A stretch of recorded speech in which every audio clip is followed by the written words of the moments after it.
بسم اللہ الرحمن الرحیم۔ پارہ 16واں ہے اور سورت مریم ہم آج شروع کر رہے ہیں۔ سورہ مریم جو ہے حضرت عیسیٰ علیہ السلام کی والدہ حضرت مریم علیہ السلام کے نام پر ہے۔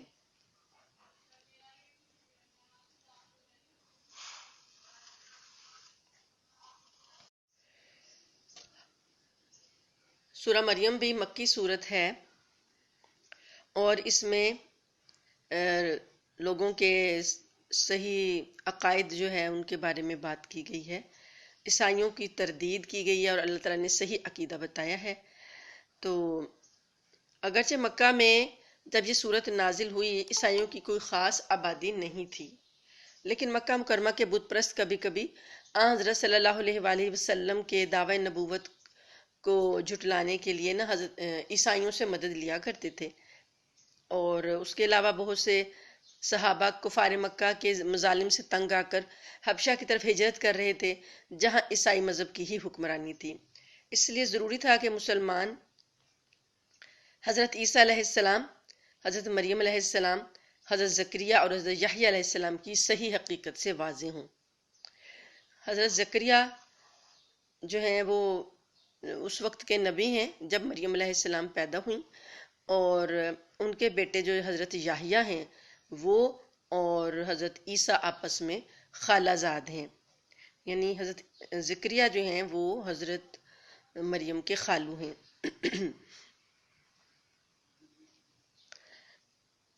اس صورت میں اور دوسرے انبیاء کا بھی تذکرہ آئے گا، اور زیادہ تفصیلات جو ہیں وہ حضرت مریم علیہ السلام کی وہ والی کیفیات جب کہ حضرت عیسیٰ اللہ پاک نے ان کو عطا کیے ان کا سارا ذکر آئے گا۔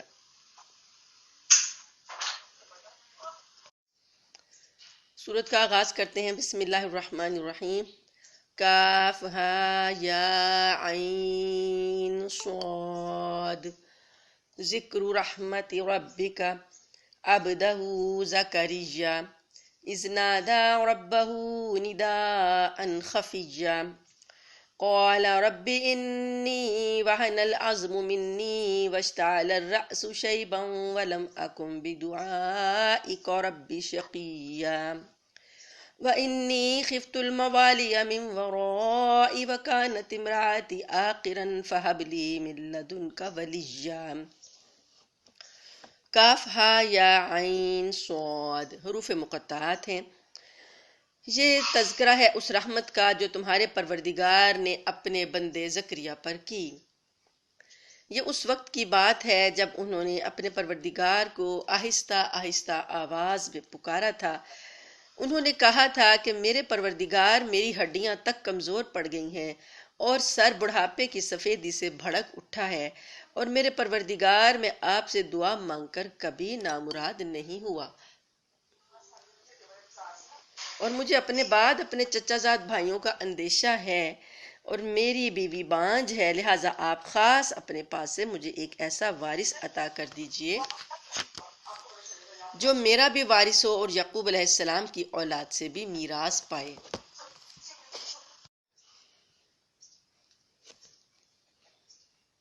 بسم اللہ الرحمن الرحیم۔ یہاں پر حضرت زکریا علیہ السلام کی دعا کا تذکرہ ہے کہ اللہ پاک نے حضرت زکریا کی اس دعا کا ذکر کیا جو انہوں نے مانگی جبکہ وہ نہایت بوڑھے ہو چکے تھے، اور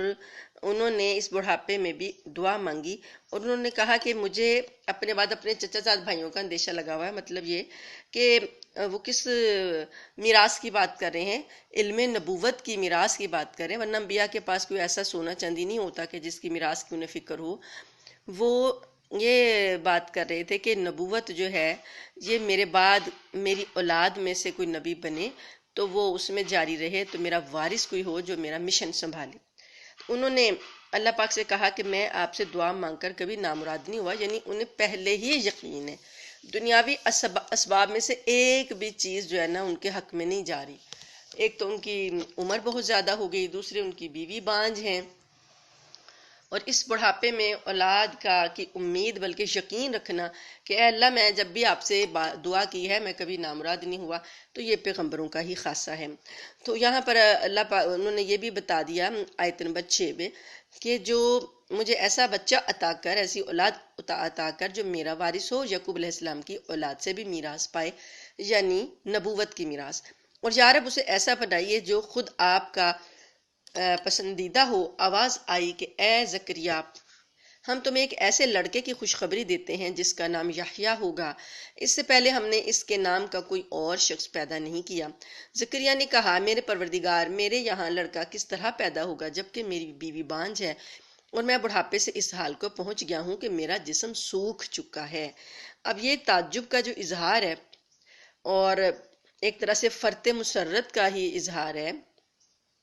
کہ خود ہی تو کہہ رہے ہیں کہ مجھے لڑکا عطا کریں، اب اللہ نے جب کہا ہے کہ آپ کو عطا کیا جائے گا تو فرط مسرت سے ان کا حیرت کا کوئی ٹھکانہ نہیں ہے، اور اللہ پاک سے وہ نشانی مانگ رہے ہیں کہ کوئی کس طریقے سے مجھے پتہ چلے گا کہ میرے ہاں لڑکا ہوگا۔ اللہ پاک نے فرمایا قال کذالک، اسی طرح سے ہوگا، قال ربک، یعنی اسی حالت میں آپ بوڑھے ہیں، بیوی بانجھ ہے، تب بھی ہوگا۔ قال ربک هو علی حین وقد خلقتک من قبل ولم تک شیئا، اللہ نے فرمایا کہ یہ تو میرے لیے معمولی بات ہے، اس سے پہلے میں نے تمہیں پیدا کیا تھا جب تم کچھ بھی نہیں تھے۔ یہاں پر اللہ پاک نے یعنی ان کے لیے، اللہ کے لیے کوئی آسان نہیں ہے کہ جب ایک بندے کا نام و نشان نہیں ہے وہ پیدا کر دیا تو اب تو والدین ہیں۔ قال رب اجعل لی آیا، زکریا نے کہا میرے پروردگار میرے لیے کوئی نشانی مقرر فرما دیجئے۔ فرمایا تمہاری نشانی یہ ہے کہ تم صحت مند ہونے کے باوجود 3 رات تک لوگوں کے سے بات نہیں کر سکو گے۔ چنانچہ وہ عبادت گاہ سے نکل کر اپنی قوم کے سامنے آئے اور ان کو اشارے سے ہدایت دی کہ تم لوگ صبح شام اللہ کی تسبیح کیا کرو۔ پھر جب یحییٰ پیدا ہو کر بڑے ہو گئے تو ہم نے ان سے فرمایا، اے یحییٰ، کتاب کو مضبوطی سے تھام لو۔ یہ نشانی اللہ نے دے دی کہ جب بیوی امید سے ہوگی تو اس کی نشانی یہ ہے کہ وہ حضرت زکریا جو ہیں 3 دن تک لوگوں سے بات نہیں کر سکیں گے، ان کی زبان بالکل ٹھیک ہوگی، اللہ کا ذکر وہ کرے گی لیکن لوگوں سے بات کرتے وقت وہ زبان نہیں چلے گی۔ تو اس سے حضرت زکریا کو پتہ چل گیا کہ بیوی جو ہیں وہ امید سے ہو گئی ہیں۔ اس کے بعد جب پیدا ہو گئے یحییٰ علیہ السلام تو اللہ پاک ان کی خوبیاں بتا رہے ہیں۔ ایک تو انہیں کتاب تورات جو ہے وہ کہا گیا کہ مضبوطی سے تھام لو، انہیں تورات دی گئی تھی، تو تورات جو پہلے سے چلی آ رہی تھی نا حضرت موسیٰ علیہ السلام کے زمانے سے، وہ اسی تورات کے لیے تمام انبیاء جو ہیں آ رہے ہیں اسی کی تعلیم دینے کے لیے۔ اس کے بعد اللہ پاک نے بتایا کہ ہم نے بچپن سے ہی ان کو دنائی عطا کر دی تھی اور بہت ہی وہ نرم دل تھے اور نہایت پاکیزہ تھے، بڑے ہی پرہیزگار تھے، اپنے والدین کے خدمت گزار تھے، سرکش نہیں تھے اور نہ نافرمان۔ اور اللہ تعالیٰ کی طرف سے سلام ہے ان پر اس دن بھی جس روز وہ پیدا ہوئے، اس دن بھی جس روز انہیں موت آئے گی، اور اس دن بھی جس روز انہیں زندہ کر کے دوبارہ اٹھایا جائے گا۔ 3 سلامتیاں اللہ نے بھیجی یحییٰ علیہ السلام پر، پیدائش کے دن، وفات کے دن، اور جب حشر کے میدان میں انہیں زندہ کر کے اٹھایا جائے گا۔ حضرت عیسیٰ علیہ السلام جو ہیں وہ یہ خالہ زاد ہیں آپس میں، یحییٰ اور عیسیٰ علیہ السلام۔ تو روایات میں ایک واقعہ لکھا ہے کہ حضرت عیسیٰ علیہ السلام جو رسول ہیں نا، حضرت یحییٰ تو رسول نہیں تھے، وہ نبی تھے، کیونکہ وہ پچھلی تورات کو ہی اس کی تعلیم کے لیے آئے تھے۔ یا عیسیٰ علیہ السلام کو اللہ نے نئی شریعت دی تھی اور انجیل نازل کی تھی، اور وہ اللہ کا کلمہ تھے، یعنی اللہ نے اپنے اذن سے ان کو پیدا کیا تھا۔ تو آپس میں یہ دونوں ایک دن بات کر رہے تھے، تو یحییٰ علیہ السلام نے حضرت عیسیٰ سے کہا کہ آپ مجھ سے فضیلت رکھتے ہیں، مجھ پر فضیلت رکھتے ہیں۔ تو حضرت عیسیٰ علیہ السلام نے فرمایا کہ نہیں، آپ مجھ پر فضیلت رکھتے ہیں کیونکہ اللہ تعالیٰ نے آپ کو 3 مرتبہ سلام بھیجا ہے، پیدائش کے دن، موت کے دن، اور جس دن حشر میں اٹھایا جائے گا۔ یہ تو اللہ تعالیٰ نے نبیوں کے درمیان تھوڑی سی درجہ بندی کی ہے، ہر نبی جو ہے وہ اللہ کے ہاں ایک خاص مقام رکھتا ہے۔ تو یحییٰ علیہ السلام جو ہیں یہ اتنا اللہ تعالیٰ کے خوف سے رونے والے تھے کہ، اور انہوں نے کبھی ان کے دل میں جیسے کوئی اور خواہشات کا خیال ہی نہیں تھا، ہر وقت تقویٰ اور اللہ کے خوف سے اتنا روتے تھے کہ روایات میں آتا ہے کہ ان کے گالوں پر آنکھوں سے آنسوؤں کی وجہ سے نشان پڑ گئے تھے، نالیاں بن گئی تھی کہ ہر وقت ان کے آنسو بہتے رہتے تھے اللہ کے خوف سے۔ وذکر فی الکتاب مریم، اور ذکر کیجئے اس کتاب میں مریم کا، اذ انتبذت من اہلیہا مکانا شرقیہ، اس وقت کا تذکرہ کرو جب وہ اپنے گھر والوں سے علیحدہ ہو کر اس جگہ چلی گئی جو مشرق کی طرف واقع تھا۔ یعنی مریم علیہ السلام، یہ ہم نے سورہ آل عمران میں سارا واقعہ پڑھا ہے کہ جب انہوں نے مریم علیہ السلام کی جب پیدائش ہوئی تھی تو ان کی والدہ نے نظر مانی ہوئی تھی کہ وہ اللہ ان کو بیٹا دے گا تو وہ اس کے لیے بیت المقدس کے لیے وقف کر دیں گی۔ تو اس سے پہلے کوئی بھی لڑکی جو تھی وہ بیت المقدس کے لیے وقف نہیں کی گئی تھی۔ جب مریم علیہ السلام کی پیدائش ہوئی تو ان کی والدہ جو تھی حنا، انہوں نے کہا کہ اللہ پاک، میں نے تو لڑکا یعنی چاہا تھا کہ میں تیرے دین کے لیے وقف کروں گی، اب تو یہ لڑکی ہے۔ اللہ پاک کہتے ہیں کہ کوئی بات نہیں، جو ہے اللہ جانتا ہے، بہتر طریقے سے جانتا ہے۔ پھر انہی کو ہی بیت المقدس میں عبادت کے لیے وقف کر دیا گیا، خدمت کے لیے، عبادت کے لیے۔ اور ان کے والد جب انتقال کر گئے تھے عمران، تو حضرت زکریا علیہ السلام نے ان کی کفالت کی تھی، وہی ان کا خیال رکھتے تھے، رشتے میں خالو تھے، اور قرہ ان کے نام نکلا تھا کہ وہ مریم کا خیال رکھیں گے، کفالت کریں گے۔ اس کے بعد زکریا علیہ السلام جب مریم علیہ السلام کے پاس آتے، ضرورت کا سامان دینے، چیزیں کھانا پینا وغیرہ دینے آتے، تو دیکھتے کہ ان کے پاس پہلے سے ہی کھانا موجود ہے، بے موسمی پھل پڑے ہیں، اور پوچھتے کہ مریم یہ کہاں سے آیا؟ تو مریم علیہ السلام فرماتی ہیں کہ یہ اللہ پاک نے مجھے عطا کیا ہے۔ تو اسی چیز کو دیکھ کر حضرت زکریا نے اولاد کی خواہش کی۔ انہوں نے کہا کہ اے اللہ، جب تو بے موسمی پھل اس بچی کو دے سکتا ہے تو مجھے بھی بے موسمی اولاد دے سکتا ہے۔ تو یہ والی نشانی دیکھ کے، اللہ کی نعمت دیکھ کر، انہوں نے اللہ سے اپنی اولاد کی دعا کی۔ اب اللہ پاک نے انہیں یحییٰ علیہ السلام عطا فرما دیے۔ مریم علیہ السلام جو تھیں وہ بیت المقدس میں رہتی تھیں، تو وہاں پر اللہ تعالیٰ اس وقت کا ذکر کر رہے ہیں جب وہ بڑی ہو گئی ہیں، اور اللہ پاک فرماتے ہیں کہ وہ کسی جائز ضرورت کے لیے مشرقی سمت کی طرف گئیں، جہاں مشرق کی طرف جو ایریا ہے بیت المقدس کا، وہ بیت اللحم کہتے ہیں اس کو، وہاں پر وہ گئیں اپنی کسی ضرورت کے لیے۔ تو وہاں پر اللہ پاک، انہوں نے اپنے اور لوگوں کے درمیان پردہ ڈال لیا، یعنی پردے میں تھیں وہ۔ اس موقع پر ہم نے ان کے پاس اپنی روح یعنی ایک فرشتے کو بھیجا جو ان کے سامنے ایک مکمل انسان کی شکل میں ظاہر ہوا۔ مریم نے کہا، میں تم سے خدائے رحمان کی پناہ مانگتی ہوں، اگر تمہیں خدا کا خوف ہے تو یہاں سے ہٹ جاؤ۔ جب جبرائیل علیہ السلام کو خوبصورت جوان آدمی کی شکل میں دیکھا تو وہ گھبرا گئیں، ان کو لگا کہ شاید کوئی آدمی ان کے پیچھے آ گیا ہے، تو انہوں نے اللہ کا واسطہ دے کر کہا کہ یہاں سے ہٹ جاؤ۔ فرشتے نے کہا، میں تو تمہارے رب کا بھیجا ہوا فرشتہ ہوں، اور اس لیے آیا ہوں تاکہ تمہیں ایک پاکیزہ لڑکا دوں۔ مریم نے کہا، میرے لڑکا کیسے ہو جائے گا جبکہ مجھے کسی بشر نے چھوا تک نہیں ہے، اور نہ میں کوئی بدکار عورت ہوں۔ یہ بھی ایک حیرت کی بات ہے۔ تو وہ حیران ہو کے کہہ رہی ہیں، تو انہوں نے کہا، فرشتے نے کہا، ایسے ہی ہو جائے گا، تمہارے رب نے فرمایا ہے کہ یہ میرے لیے ایک معمولی بات ہے۔ وہی جملہ جو کہ حضرت زکریا علیہ السلام کے لیے کہا گیا تھا، قال کذالک، اس طرح یہاں پر قال کذالکی منس ہے تو کاف کے نیچے زیر آ رہی ہے، قال کذالکی قال ربکی هو علی حین، تمہارا رب فرماتا ہے کہ یہ میرے لیے آسان ہے، کوئی مسئلہ نہیں ہے۔ وَلِنَجْعَلَهُ آیَةً لِلنَّاسِ وَرَحْمَةً مِنَّا وَكَانَ أَمْرًا مَقْضِيًّا، یہ ہم اس لیے کریں گے تاکہ لوگوں کے لیے اس کو ایک نشانی بنائیں، اور اس لڑکے کو اور اپنی طرف سے ایک رحمت کا مظاہرہ کریں، اور یہ بات طے ہو چکی ہے، یعنی یہ کام ہو کر ہی رہے گا۔ تو روایات میں آتا ہے کہ ان کو جبرائیل علیہ السلام نے مریم علیہ السلام کی طرف پھونک ماری تھی تو ان کو حمل ٹھہر گیا تھا۔ فَحَمَلَتْهُ فَانْتَبَذَتْ بِهِ مَقَانًا قَصِيًّا، پھر یہ ہوا کہ مریم کو اس بچے کا حمل ٹھہر گیا، اور جب ولادت کا وقت قریب آیا تو وہ اس کو لے کر لوگوں سے الگ ایک دور مقام پر چلی گئیں۔ ظاہر اپنے لوگوں کی جو باتیں تھیں، طنز تھے، اور وہ الٹی سیدھی جو باتیں کرتے تھے، جیسے ان کو تو یہ بات سمجھ ہی نہیں آ رہی تھی کہ ایک کنواری لڑکی بچہ کیسے پیدا کر سکتی ہے، وہ تو غلط سلط خیالات اور غلط سلط الزام لگانے میں پیش تھے۔ تو وہ مریم علیہ السلام نے پھر کیا کیا، لوگوں سے کنارہ کر لیا اور دور کے مقام پر چلی گئیں۔ فَأَجَاءَهَا الْمَخَاضُ إِلَى جِذْعِ النَّخْلَةِ، پھر زچگی کے درد نے انہیں ایک کھجور کے درخت کے تنے کے پاس پہنچا دیا۔ اب یہ ان کی کیفیت اللہ پاک بتا رہے ہیں کہ اکیلی عورت ذات ہے، اور بالکل تنہا ہے، اور ایک طرح سے اللہ پاک نے ان کو بھی آزمائش میں ہی ڈالا ہے کہ وہ کس طریقے سے لوگوں کا سامنا کریں گی اور کس طریقے سے اپنی پاک دامنی کا اظہار کریں گی۔ اور وہ جب درد کی شدت سے تڑپ رہی ہیں تو انہوں نے کھجور کے تنے کو پکڑا ہے۔ تو اب یہاں پر ایک جملہ جو ان کے منہ سے نکلا، یہ ان کی ایک طرح سے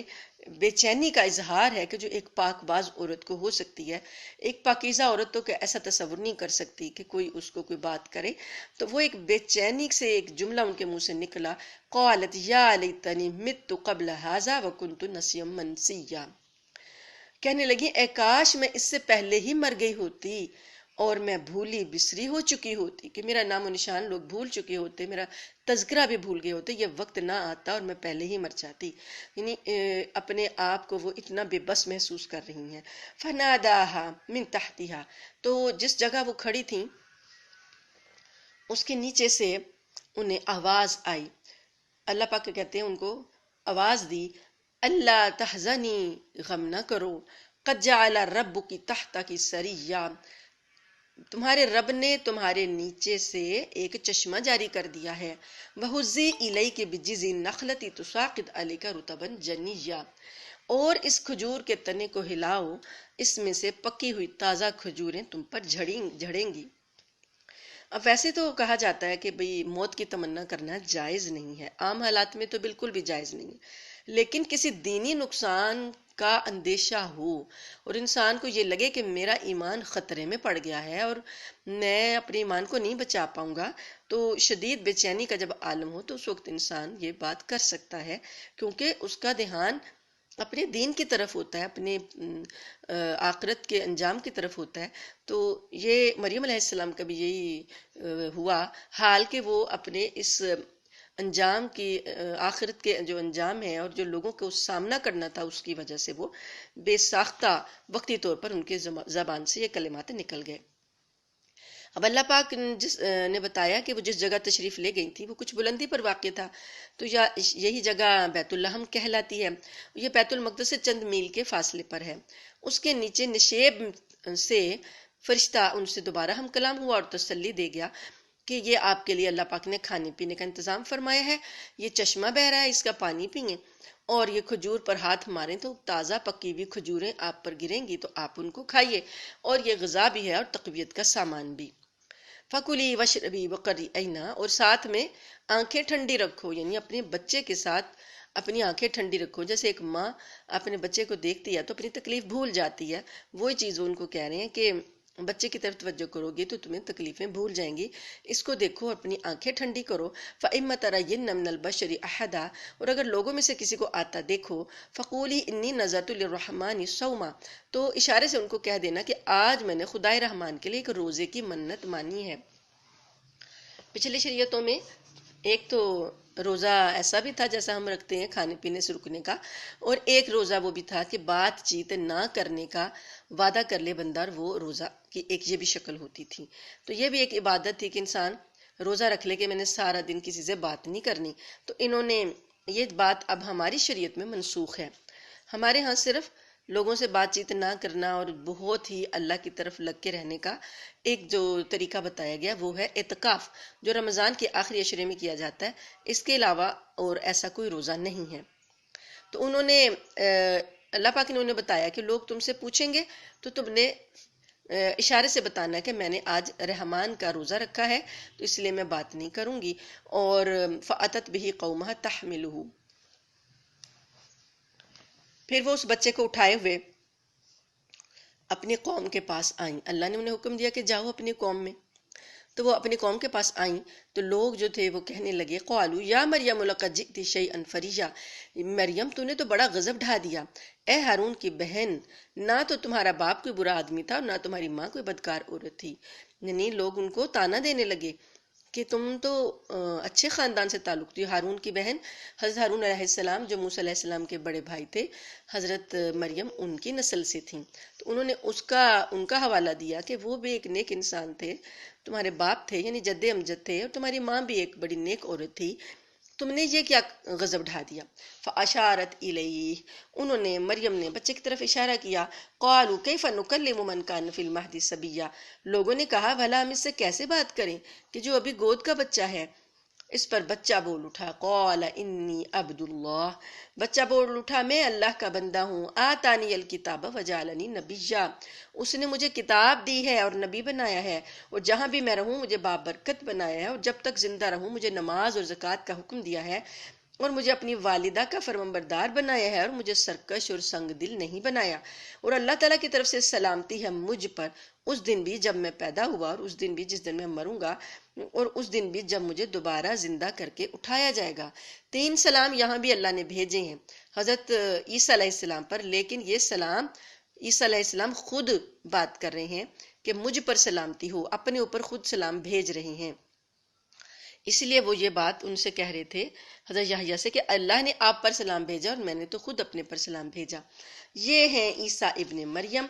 ذالک عیسیٰ ابن مریم، یہ حقیقت ہے عیسیٰ ابن مریم کی، اس کے علاوہ اور کوئی بات نہیں ہے جو لوگوں نے بنا لی ہیں۔ قول الحق الذی فیہ یمترون، یہ اس سچی بات یہی ہے جس میں کہ لوگ جھگڑ رہے ہیں۔ ایک نوزائیدہ بچہ کس طریقے سے کلام کر رہا ہے اور ایسی باتیں کر رہا ہے جو نبی کرتے ہیں، اپنی نبوت کا، اپنی کتاب جو نے انجیل عطا کی اس کا تذکرہ کر رہا ہے، اپنے اوپر جو اللہ نے باتیں کی ہیں وہ کر رہا ہے۔ یہ کافی تھا لوگوں کو یقین دلانے کے لیے کہ یہ اللہ کا کوئی معجزہ ہے، لیکن لوگوں نے، یہود تھے نا وہ اس وقت، انہوں نے ان باتوں کو نہیں مانا، اور مریم علیہ السلام کی اور عیسیٰ علیہ السلام کی کسی بات کو نہیں مانا، اور ان کے ساتھ دشمنی پر اتر آئے اور آخر تک دشمنی کرتے رہے۔ اللہ کی یہ شان نہیں ہے کہ وہ کوئی بیٹا بنائے۔ اب یہ عیسائیوں کا آ گیا، افراط اور تفریط ہے نا۔ افراط یہ ہے کہ شان کو بہت زیادہ بڑھا دینا، جو کہ عیسائیوں نے کیا کہ انہوں نے عیسیٰ علیہ السلام کی شان کو اتنا بڑھایا کہ انہیں اللہ کا بیٹا بنا دیا، اور تفریط انہوں نے کی، یہودیوں نے، کہ انہوں نے اتنی شان گھٹائی کہ ان کو نبی ہی ماننے سے انکار کر دیا۔ تو اللہ پاک نے اب عیسائیوں کا ذکر کیا کہ ما کان للہ ان یتخذ من ولد سبحان،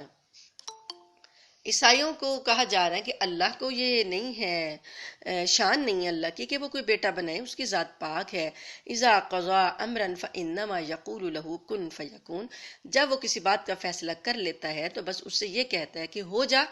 پس وہ ہو جاتی ہے۔ یہاں پر آپ ذرا غور کریں تو پتہ چلے گا کہ اللہ پاک نے جو تخلیقات کی 4 طریقے سے کی۔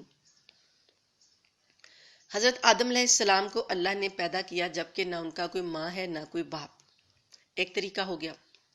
اس کے بعد حوا علیہ السلام کو پیدا کیا آدم سے، آدم کی پسلی سے، تو حوا کا جو ہے پیدا کرنا آدم سے ہوا، یعنی کہ ایک آدمی سے پیدا کیا۔ اس کے بعد عیسیٰ علیہ السلام کو پیدا کیا ایک عورت سے، 3 ہو گئے، اور اس کے بعد باقی انسانوں کو اللہ نے پیدا کیا عورت اور مرد دونوں سے۔ تو یہ 4 طرح کی تخلیقات اللہ نے کر کے بتائیں کہ میرے لیے کچھ بھی مشکل نہیں ہے، جب بھی کوئی نام و نشان نہیں ہو میں تب بھی کر سکتا ہوں، ایک ہے تب بھی کر سکتا ہوں، 2 ہیں تب بھی کر سکتا ہوں، کچھ بھی نہیں ہے تب بھی کر سکتا ہوں۔ اللہ پاک نے یہاں پر فرمایا آیت نمبر 36 میں، اور اے پیغمبر لوگوں سے کہہ دو کہ یقیناً اللہ میرا بھی پروردگار ہے اور تمہارا بھی پروردگار، فَاعْبُدُوهُ، پس اس کی عبادت کرو، یہی سیدھا راستہ ہے۔ پس ان میں مختلف لوگوں نے اختلاف ڈال دیا ہے، چنانچہ جس دن یہ ایک زبردست دن کا مشاہدہ کریں گے اس دن ان کی بڑی تباہی ہوگی جنہوں نے کفر کا ارتکاب کیا ہے۔ جس روز یہ ہمارے پاس آئیں گے اس دن یہ کتنے سننے والے اور کتنے دیکھنے والے بن جائیں گے، لیکن یہ ظالم آج کھلی گمراہی میں پڑے ہوئے ہیں۔ یہ جو اختلاف ڈال رہے ہیں کافر جو ہیں، جب اللہ کے پاس جائیں گے تو ان کی ساری صلاحیتیں، ان کی حسیات جو ہیں دیکھنے کی سننے کی اتنی تیز ہو جائیں گی کہ انہیں ہر چیز نظر آ رہی ہوگی، دوزخ بھی اور جہنم بھی اور جنت بھی اور اچھائی برائی، فرشتے، ہر چیز نظر آ رہی ہوگی۔ یہ ان چیزوں سے آج انکار کر رہے ہیں، تو اللہ پاک فرماتے ہیں کہ اے پیغمبر ان کو اس پچھتاوے کے دن سے ڈرائیے جب ہر بات کا آخری فیصلہ ہو جائے گا، جبکہ یہ لوگ اس وقت غفلت میں ہیں اور ایمان نہیں لا رہے۔ یقین جانو کہ زمین اور اس پر سارے رہنے والوں کے وارث ہم ہی ہوں گے اور ہماری طرف ہی ان سب کو لوٹایا جائے گا۔ یعنی اس دن ساری وراثت کس کی ہے؟ زمین اور آسمان کس کے ہیں؟ اللہ کے ہیں۔ ہر چیز اللہ کی طرف لوٹ کر آ رہی ہوگی۔ وَاذْكُرْ فِي الْكِتَابِ إِبْرَاهِيمَ، اور اس کتاب میں ابراہیم کا بھی تذکرہ کریں۔ إِنَّهُ كَانَ صِدِّيقًا نَبِيًّا، بے شک وہ سچائی کے خوگر نبی تھے۔ ابراہیم علیہ السلام کو اللہ پاک نے صدیق کہا ہے۔ اذ قال لأبيه يا أبت لما تعبد ما لا يسمع ولا يبصر ولا يغني عنك شيئا، جب انہوں نے اپنے باپ سے کہا تھا کہ ابا جان آپ ایسی چیزوں کی عبادت کیوں کرتے ہیں جو نہ سنتی ہیں نہ دیکھتی ہیں اور نہ آپ کا کوئی کام کر سکتی ہیں۔ ابا جان میرے پاس ایک ایسا علم آیا ہے جو آپ کے پاس نہیں آیا، اس لیے میری بات مان لیجئے، میں آپ کو سیدھا راستہ بتلا دوں گا۔ ابا جان شیطان کی عبادت نہ کیجئے۔ اب یا ابتی یا ابتی یا ابتی بڑے پیار کا انداز ہے کہ اپنے باپ کو بڑے محبت سے وہ بلا بلا کر کہہ رہے ہیں، اور کہا کہ شیطان کی عبادت نہ کیجئے، یقین جانیے شیطان اللہ تعالیٰ کا خدائے رحمان کا نافرمان ہے۔ ابا جان مجھے اندیشہ ہے کہ خدائے رحمان کی طرف سے آپ کو کوئی عذاب نہ آ پکڑے جس کے نتیجے میں آپ شیطان کے ساتھی بن کر رہ جائیں۔ ان کے باپ نے کہا ابراہیم کیا تم میرے خداؤں سے بیزار ہو؟ قال اراغب انت عن آلہتی یا ابراہیم، میرے خداؤں سے بیزار ہو؟ یاد رکھو اگر تم باز نہ آئے تو میں تم پر پتھر برساؤں گا اور اب تم ہمیشہ کے لیے مجھ سے دور ہو جاؤ۔ یعنی باپ نے گھر سے نکلنے کا حکم دے دیا کہ تم میرے گھر سے نکل جاؤ۔ ابراہیم نے کہا قال سلام علیک، میں آپ کو رخصت کا سلام کرتا ہوں، یعنی الوداعی سلام۔ سأستغفر لک ربی، اور میں اپنے پروردگار سے آپ کی بخشش کی دعا کروں گا۔ انہ کان بی حفیہ، بے شک میرا پروردگار مجھ پر بہت مہربان ہے۔ واعتزلکم وما تدعون من دون اللہ وادعو ربی، اور میں آپ لوگوں سے بھی الگ ہوتا ہوں اور اللہ کو چھوڑ کر آپ لوگ جن جن کی عبادت کرتے ہیں ان سے بھی الگ ہوتا ہوں، اور میں اپنے پروردگار کو پکارتا ہوں۔ مجھے پوری امید ہے کہ اپنے رب کو پکار کر میں نامراد نہیں رہوں گا۔ وہی دعا ہے جو حضرت زکریا علیہ السلام نے کہا تھا کہ عسیٰ اللہ اکون بدعاء ربی شقیہ، وہی بات انہوں نے ابراہیم علیہ السلام نے کہا کہ میں اپنے رب سے کو جب پکاروں گا تو مجھے امید ہے کہ اللہ پاک مجھے مایوس نہیں کریں گے، نا امید نہیں کریں گے۔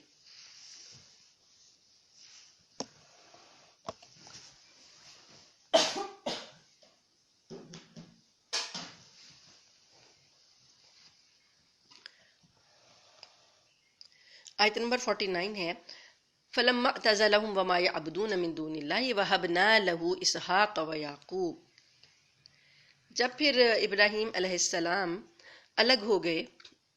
ان سے، اپنے والد کے سے بھی اور ان اپنی قوم سے جو کہ وہ بتوں کو پکارتی تھی، اللہ پاک فرماتے ہیں کہ ہم نے ان کو اسحاق اور یعقوب عطا کیے، انعام دیا ان کو۔ اللہ پاک نے ان کی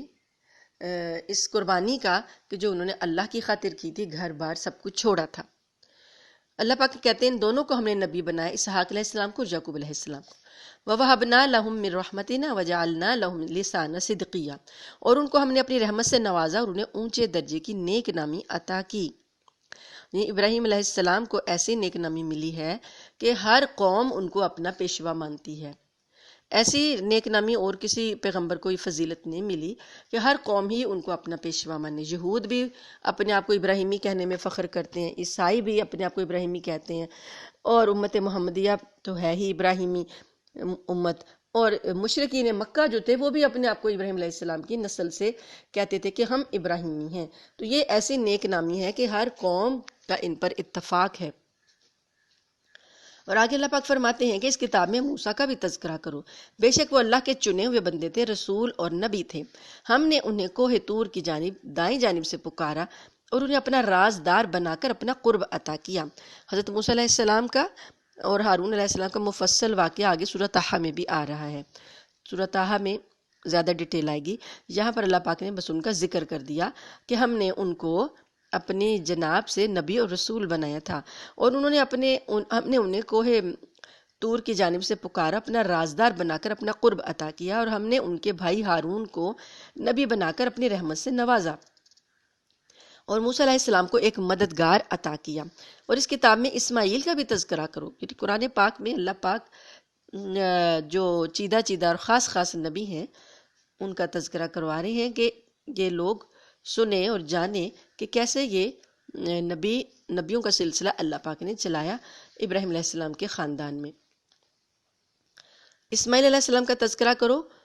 انہ کان صادق الوعدی، بے شک وہ وعدے کے سچے تھے، وکان رسول النبی، اور رسول اور نبی تھے۔ اب اسماعیل علیہ السلام کو بھی اللہ پاک نے رسول کہا ہے۔ نبی تو وہ ہے نا جن پر نئی شریعت نہیں اتری، تو جب نئی شریعت آ جاتی ہے تو وہ رسول ہیں۔ تو یہاں پر موسیٰ علیہ السلام رسول ہیں کیونکہ ان کو تورات عطا کی گئی۔ اب اسماعیل علیہ السلام کو بھی اللہ نے رسول فرمایا ہے، اور وہ اپنے گھر والوں کو بھی نماز اور زکوٰۃ کا حکم دیا کرتے تھے۔ اسماعیل علیہ السلام کی خاص خوبی جو ذکر کی اللہ پاک نے کہ وہ اپنے گھر والوں کو نماز اور زکوٰۃ کا حکم دیا کرتے تھے، تو اپنے پروردگار کے نزدیک پسندیدہ تھے۔ اس کتاب میں ادریس کا بھی تذکرہ کرو، بے شک وہ سچائی کے خوگر نبی تھے۔ اور اللہ پاک نے ورفعناہ مکانا علیہ، اور ہم نے انہیں رفت دے کر بلند مقام تک پہنچا دیا تھا، یعنی بلند مقام سے مراد ہے نبوت، رسالت اور تقوی اور بزرگی کا اعلیٰ مقام جو انہیں عطا ہوا تھا۔ بائبل جو ہے ان کے بارے میں یہ لکھا گیا ہے وہاں پر کہ اللہ تعالیٰ نے انہیں زندہ آسمان پر اٹھا لیا ہے، اور تفسیر کی بعض کتابوں میں بھی یہ روایات آتی ہیں، لیکن چونکہ وہ اسرائیلی روایات ہیں اس لیے لوگ اس آیت کا یہ مطلب لیتے ہیں کہ اللہ نے انہیں اونچا بلند مقام پہ یعنی آسمانوں پر اٹھا لیا، لیکن اس کے بارے میں جو ہے قرآن پاک نے کوئی ایسا اشارہ نہیں دیا۔ قرآن پاک نے صرف عیسیٰ علیہ السلام کا بتایا کہ اللہ نے ان کو اٹھا لیا۔ اولئک الذین انعم اللہ علیہم، یہ لوگ ہیں آدم کی اولاد میں سے، یہ لوگ ہیں جن پر نبیوں پر یہ نبی ہیں جن پر اللہ نے انعام فرمایا، اور ان میں سے کچھ ان لوگوں کی اولاد میں سے ہیں جن کو ہم نے نوح کے ساتھ کشتی میں سوار کیا تھا، اور کچھ ابراہیم اور اسرائیل یعقوب علیہ السلام کی اولاد میں سے ہیں۔ انہیں جو نبیوں کا ذکر کیا گیا کچھ تو ابراہیم علیہ السلام کی اولاد سے ہیں، اور کچھ نوح علیہ السلام کے جو طوفان کے بعد جو ان کے بیٹے 3 بچ گئے تھے، حام، سام اور یافس جو ہیں، وہ ان کی بھی نسل کے کچھ ہیں۔ اللہ پاک فرماتے ہیں کہ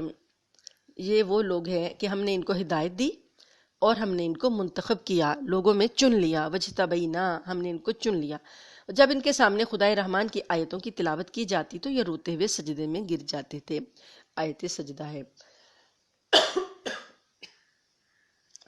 پیغمبر جو ہیں وہ اللہ کے سامنے اللہ کی آیتیں سن کر رویا کرتے تھے۔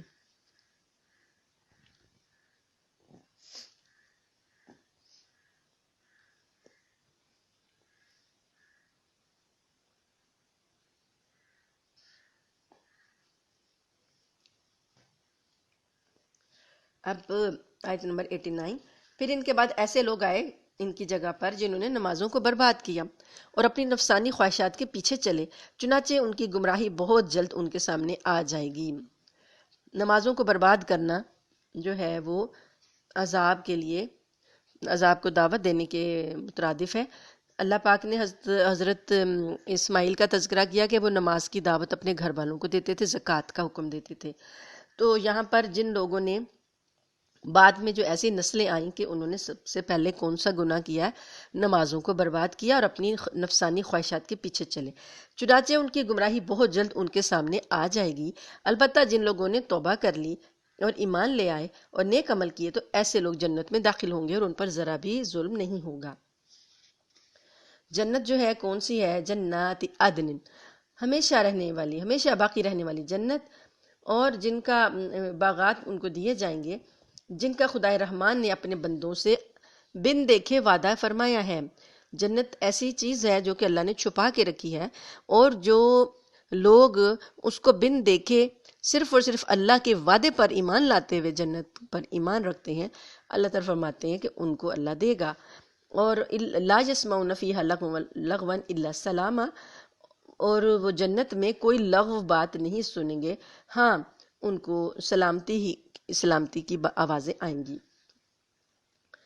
جنت کے جہاں اور نعمتیں ذکر کی گئی ہیں وہاں پر ایک بہت ہی لطیف سی ایک نعمت ہے کہ جنت میں کسی کو کوئی لغو بات سننے کو نہیں ملے گی۔ لغو کیا ہوتا ہے؟ بیہودہ گوئی اور ایسی بات جو کہ بڑی، ایک شخص کوئی بڑا نفاست طبع کا حامل ہو نا، تو ہوتے ہیں نا کچھ لوگ بڑے ہی نفیس قسم کے ہوتے ہیں کہ وہ دوسری خود تو نہیں کرتے بات لیکن دوسروں سے بھی لغو بات سنتے ہیں تو ان کے نازک مزاج پر اثر پڑتا ہے کہ یہ کس قسم کا جملہ بولا گیا، کس قسم کی گندی بات یا بری بات کی گئی۔ تو اللہ تعالیٰ فرماتے ہیں کہ جنت میں کوئی ایسی بات سننے کو نہیں ملے گی، وہ اتنی پاکیزہ اور نظیف جگہ ہے، اور وہاں پر اللہ تعالیٰ نے ان کو جو رزق انہیں صبح شام ملا کرے گا، تلک الجنت التی نورث من عبادنا من کان تقیا، اور یہ وہ جنت ہے جس کا وارث ہم اپنے بندوں میں سے اس کو بنائیں گے جو متقی ہو۔ اب یہاں پر جو غیب کا ذکر کیا نا کہ جنت پر بن دیکھے ایمان لانا ہے، تو یہ بن دیکھے کا ایمان ہم الحمدللہ ہمارا ہے۔ اللہ پاک نبی کریم صلی اللہ علیہ وسلم کی ذریعے جو بات بتاتے ہیں تو ہم لوگ اس پر ایمان رکھتے ہیں، تو اسی وجہ سے اللہ پاک نے جنت میں زیادہ مقام دینے ہیں، کیونکہ آتا ہے روایات میں آتا ہے کہ جب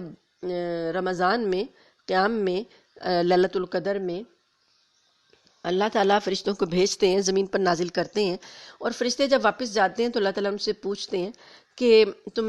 میرے بندوں کو کس حال میں چھوڑ کر آئے ہو، کہ میرے بندے کیا کر رہے تھے؟ تو فرشتے بتاتے ہیں کہ اللہ پاک وہ آپ کی رضا طلب کر رہے تھے اور آپ کی دوزخ سے پناہ مانگ رہے تھے اور آپ کی جنت کی آرزو کر رہے تھے، وہ مانگ رہے تھے۔ تو اللہ تعالیٰ فرماتے ہیں کہ کیا میرے ان بندوں نے جنت کو دیکھا ہے؟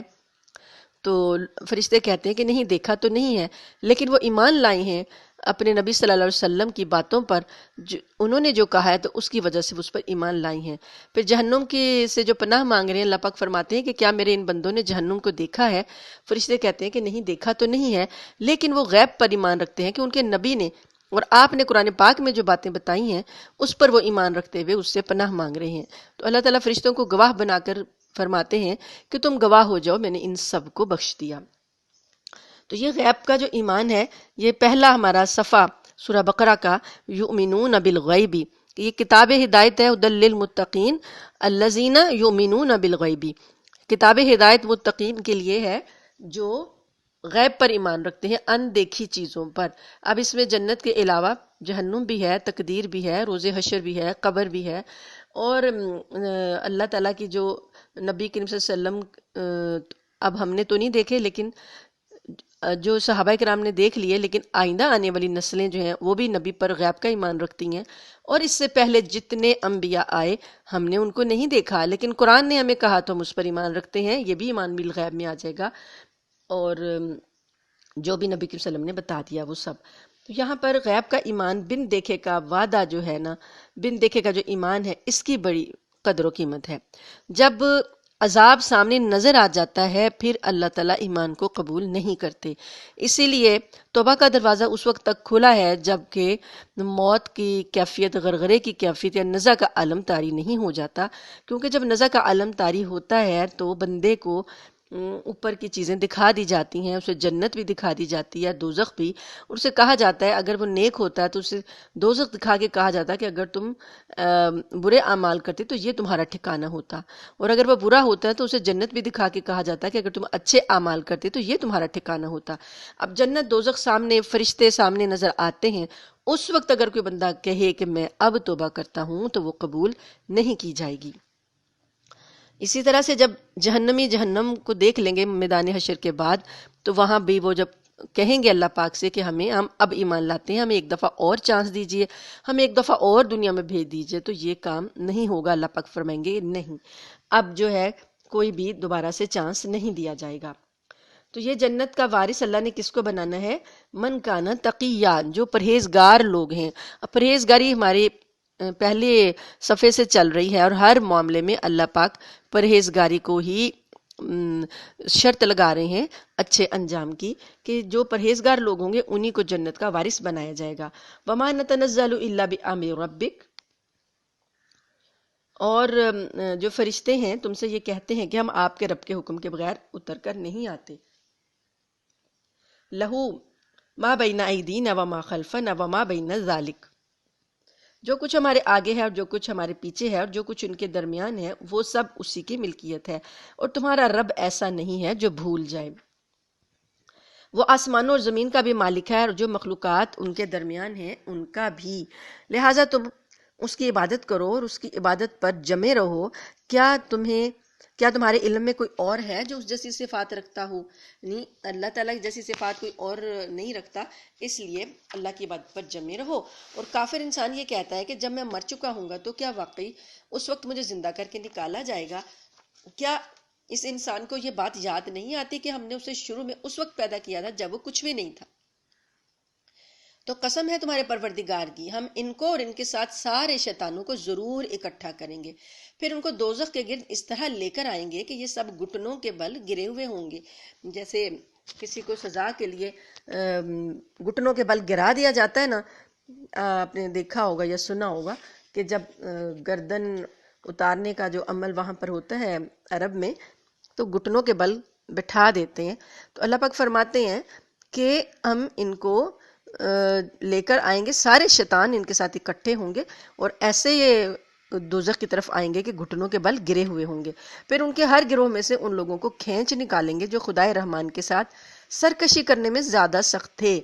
پھر یہ بات ہم ہی خوب جانتے ہیں کہ وہ کون لوگ ہیں جو سب سے پہلے اس دوزخ میں جھونکے جانے کے زیادہ مستحق ہیں. سب سے پہلے کس کو بھیجے گا اللہ پاک؟ اللہ فرماتے ہیں یہ ہم خوب جانتے ہیں.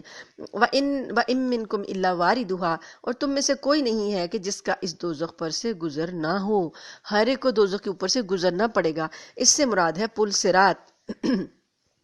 جو دوزخ پر بنا ہوا ہے، اور اس پل سے ہر شخص کو گزرنا ہوگا، چاہے وہ مسلمان ہو یا کافر، نیک ہو یا بد. تو اللہ فرماتے ہیں کانا علی ربک حتما مقضیہ، اس بات کا تمہارے پروردگار نے حتمی طور پر ذمہ لے رکھا ہے. ثم ننجی الذین اتقوا ونذر الظالمین فیہا جثیا. اگلی آیت میں اللہ پاک نے فرما دیا کہ جو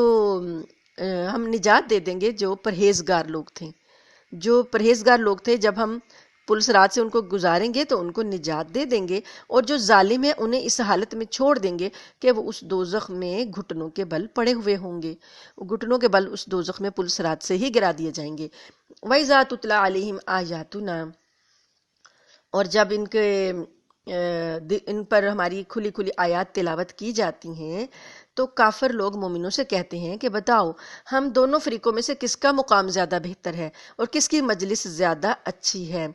اب کافروں کو پھر بھی سمجھ نہیں آ رہی، اور اللہ تعالیٰ کی آیتوں کو سن کر کہتے ہیں کہ دنیا میں ہمیں اللہ نے اتنی عزت دی ہوئی ہے، ہماری اتنی بڑی بڑی مجلسیں ہیں، سردار جو ہے وہ اپنی مجلسوں پر فخر کر رہے ہیں. تو اللہ پاک نے کہا کہ یہ اپنی مجلسوں پر فخر کر رہے ہیں کہ انہوں نے یہ نہیں دیکھا کہ ان سے پہلے ہم کتنی نسلیں ہلاک کر چکے ہیں، اور